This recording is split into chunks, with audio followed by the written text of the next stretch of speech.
امام شافعی رحمه الله فرمایي چې دا زنا یو قرض دی، قرض. نن ته زنا کې د دې ادایګي به ستا د کور نه کېږي، د کور نه ته به خبر هم نه ستا د کور نه به ادایګي شوي.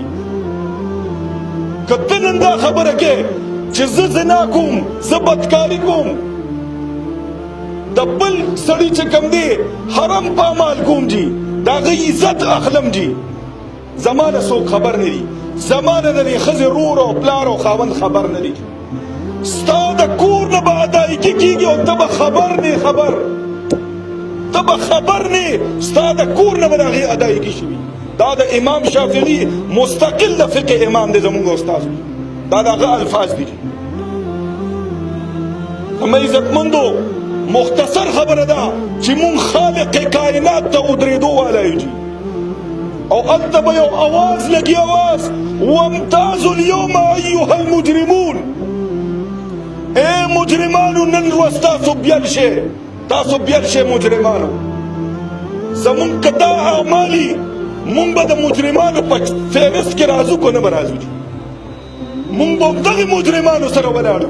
د چا په باره کې چې الله فرمایي اے مجرمانو نن الګ شئ، الګ نن بیل شئ د زما د بندیانو نه، زما د نیکانو بندیانو نه تاسو بیل شئ. زما عزتمندو دې طرف ته سوچ پکار دی. سیدنا فاروق اعظم رضی الله عنه وګوره زما عزتمندو تاریخ کتابونو لیکلي دي